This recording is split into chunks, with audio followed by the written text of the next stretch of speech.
Hello, today we're building a floating island with some ruins on top. Let's get right to it. I started by making the large stone formation. I drew the shapes on the XPS foam and then didn't even cut along the lines. The cutting is done best with a hot wire cutter, but on this channel we use kitchen knives. Okay, here we have the pieces I made. Before we start making the stone textures, we have to remove the glossy factory surface from the foam. Okay, there we go. Time for some texturing. To make the stone textures, you just tear off material from the piece. I did this with my knife as well. I guess the trick is to make these cuts in different angles and depths.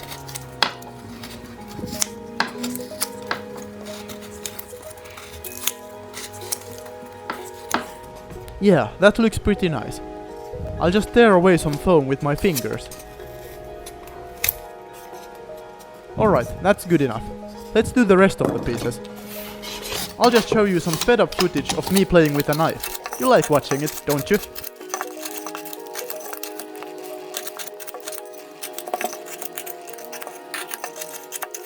This is how the pieces will be placed. And I made a tiny island that will float on the side. Alright then, take a ball of aluminum foil. Use force to create stony textures. On the top of the pieces, I made deeper textures. When the top is painted as grass, it will look a bit uneven and perhaps more natural. I recommend using thick aluminum foil. It makes the best textures and you can literally use the same ball for the rest of your crafting career. I also rounded the edges like this. Okay, that's done.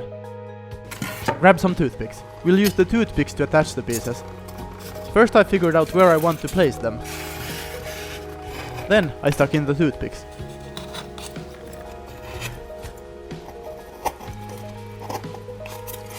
Last but not least, I added lots of glue. So we'll just press it down and then remove the excess glue.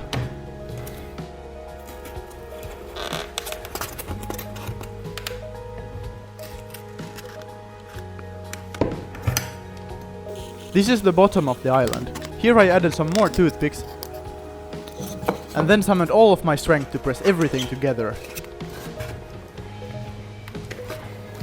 Okay, this is starting to look like something.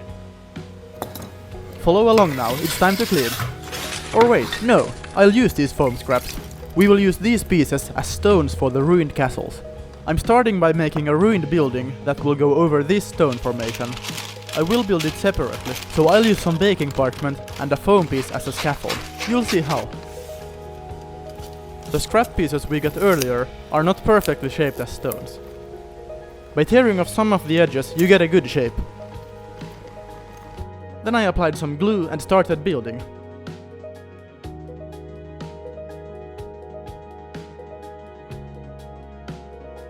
By not caring too much about symmetry and stability, you will surely get the old ruins look.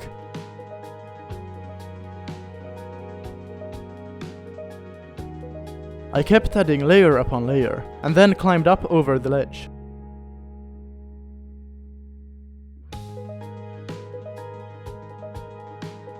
Okay, I think this is the right height. Down here, I glued a few bigger flat pieces to make some stone steps that would lead up the door if there was one. And finally, a support pillar. There we go. This will fit nicely here. Let's quickly make another building here. First, we need more stones. I'll just tear off some pieces. The next building will be round, and it will have an opening for a door.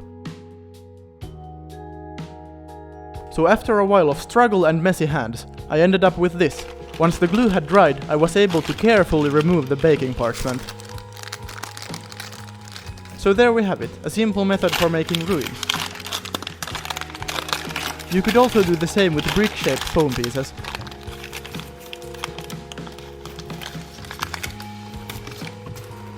Nice, this one goes here, and the other one goes here. Here is a smaller stone I made. You know the classic staircase made out of stone pillars. We'll make one. I did the usual texturing process, and then glued the stone pillars here.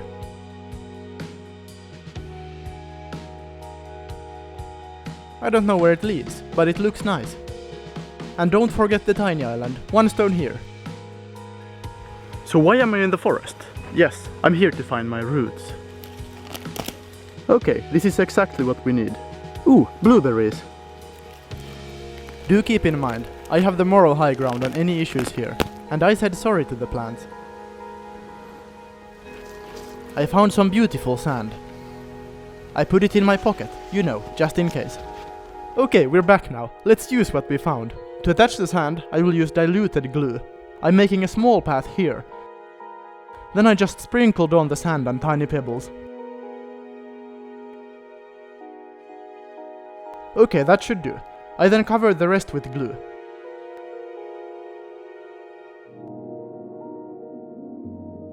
And guess what I'll use as flocking? Lemongrass, of course. Just sprinkle it on and then let it dry.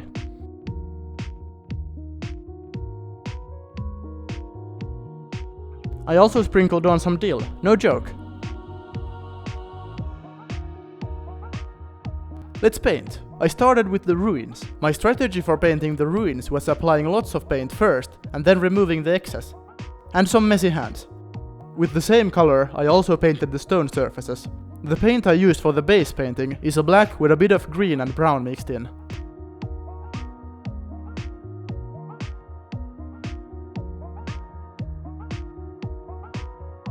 Then I painted the stone surfaces with brown. I did not paint the ruins with this color.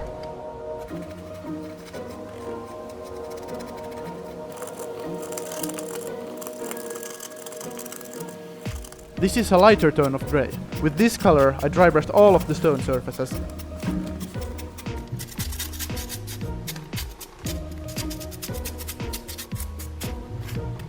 And the little island as well. Let's dry brush the ruins with the same grey.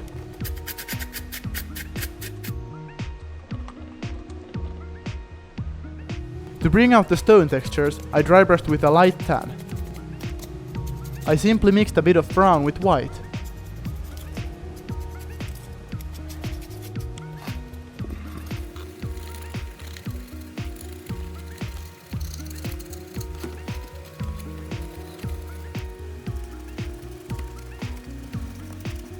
The ruins also start looking better when this layer is applied.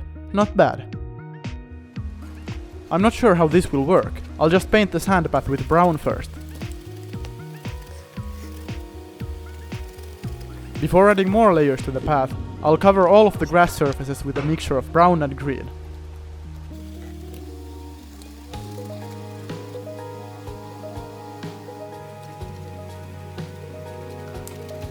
Here we need to be careful not to get paint on the stone. I failed, but I won't show it on camera. Okay, let's dry brush the sand with a grey. And then with a light tan. Okay, that should be good enough. If you pay attention, you'll notice I changed the order of painting while editing. Now I'm dry brushing the grass with green. Or I'm not sure if you could call this dry brushing. I had a fair amount of paint on the brush.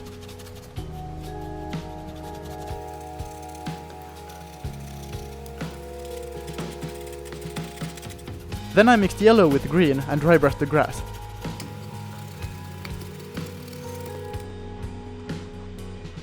And finally, a light dry brushing with yellow.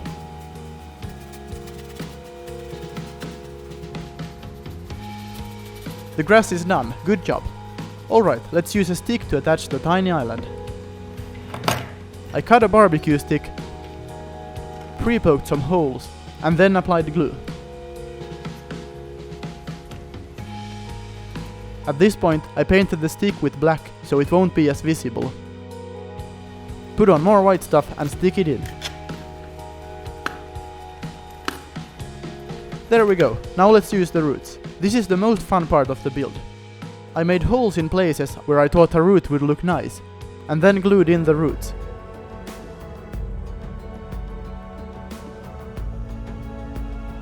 I stuck in this large root under the island. Then I attached many roots that you'll see soon. Now Mr. Pointy Finger here will show you around. The beautiful stairs. And the green grass. The roots look nice. And it's really fun to craft using materials from nature. You know what's even more fun? The next episode. I'll try to make a large tree and perhaps some bushes for this piece of terrain. Get more ideas for crafting terrain by subscribing. I also make miniatures, like dragons and stuff. And don't forget to like this video and tell me what you think. All of this is nice, but the best way to support me is through Patreon. Do that, but only if you really appreciate what I'm doing.